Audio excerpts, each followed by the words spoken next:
والصلاة والسلام على سيد الأنبياء والمرسلين وعلى آله وأصحابه أجمعين. أما بعد، فأعوذ بالله من الشيطان الرجيم. بسم الله الرحمن الرحيم. إن هذا القرآن يهدي للتي هي أقوم. صدق الله العظيم وصدق رسوله النبي الكريم.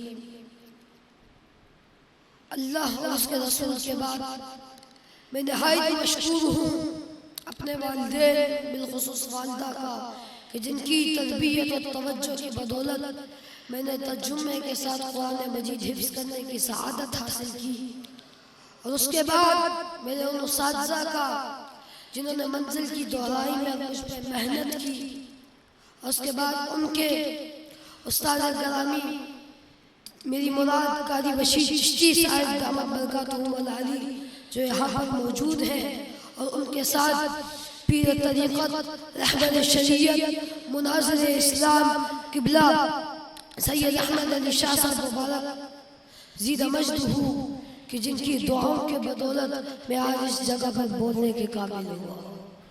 محترم سامعین و حاضرین، میں جس آج موضوع کو الفاظ کے گلدستے میں سجاؤں گا وہ ہے قرآن کتاب انقلاب. حضرین کرام، آج سے 14 صدیاں پہلے کا منظر ہے. ہر طرف گمراہی چھائی ہوئی ہے، خطہ عرب گمراہی کی تاریکیوں میں ڈوبا ہوا ہے.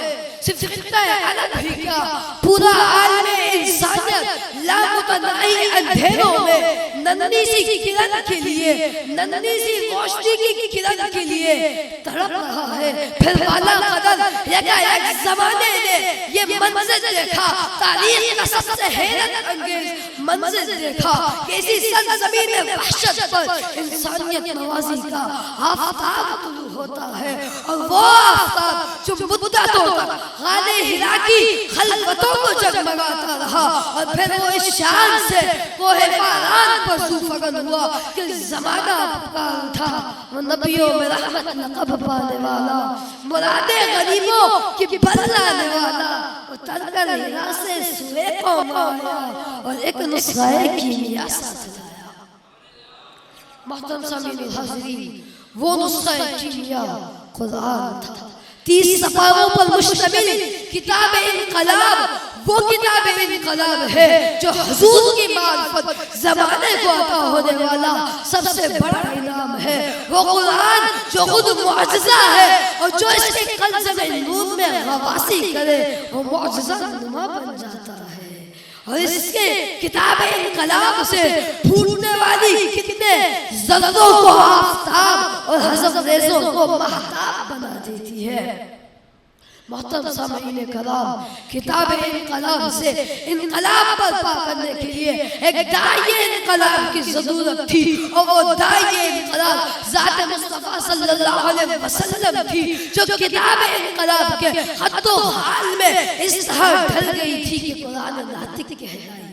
یہ قرآن ناطق اس قدر جامع اور اکمل تھا کہ رب تعالیٰ نے اسے سب سے بہترین نمونہ عمل قرار دے دیا، اور پھر رب تعالیٰ نے لا رقب ولا یابس الا فی کتاب مبین فرما کر اس کتاب انقلاب کی ہماگیری اور جامعیت کا اعلان فرما دیا. محترم سامعین و حاضرین، ایک طرف کتاب انقلاب تھی تو دوسری طرف داعی انقلاب کا کردار جو بھی دامن رسول سے وابستہ ہوا وہ قرآن کے سانچے میں ڈھل گیا. غرض یہ کہ عظیم ترین انقلاب کے خطوط ابھرنے لگے، ظلمتیں چھٹنے لگی، انوار توحید ابھرنے لگے، حق کی پہچان ہوئی، باطل سے نگو ہو گیا، رہزنوں کو رہبری کا شعور اور اصنام پرستوں کو خدا واحد کا نور ملا. عزتوں سے کھیلنے والے عصمتوں کے نگہبان، عزتوں سے کھیلنے والے عصمتوں کے نگہبان اور جاہلانہ شاعری پر فخر کرنے والے حافظ قرآن بن گئے.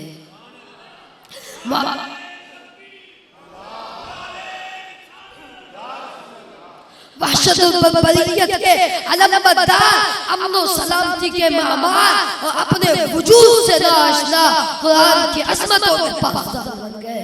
محترم سامعین، غز کے تہذیب حق ابری، غز یہ کہ تہذیب حق ابری، تمدن پر شباب آیا، خدا بندے جہاں کے لطف و رحمت کا صحاب آیا، فضا بدلی جہاں بدلا، خدا کا انتخاب آیا، کتاب انقلاب آئی تو حسن انقلاب آیا۔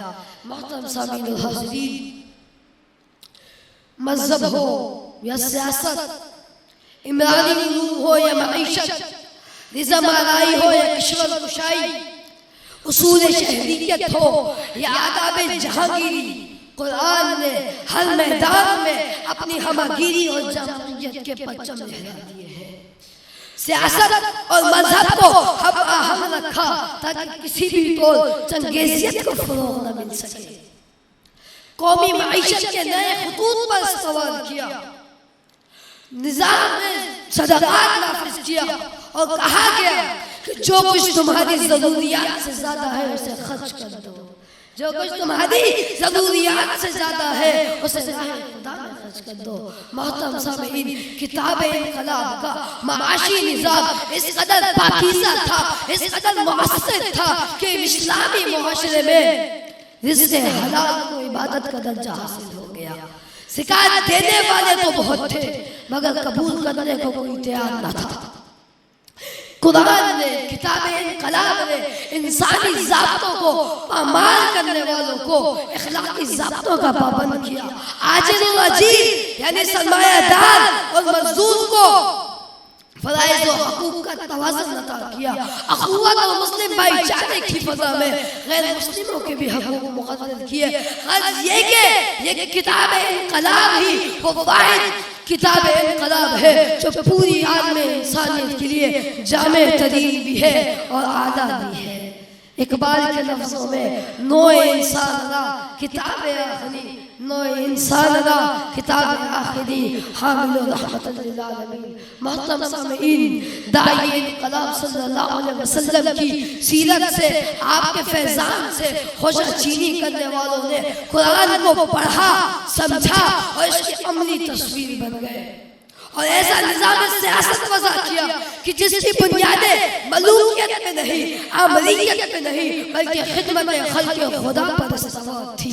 تین بڑے اعظموں پر خلیفہ حکومت کرنے والا خلیفہ اسلام صرف اس احساس سے لرزتا تھا کہ اس کی سلطنت کے، اس کی خلافت کے کسی آخری کونے پر، کنارے پر کوئی کتا بھی نہ بن جائے۔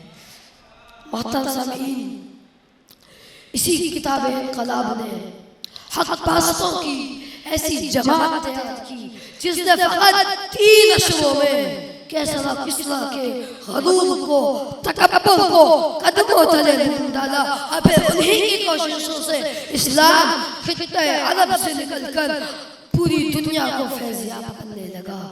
حضرین محترم، اس کتاب مبین کا حافظ محافظ خود رب جلیل ہے۔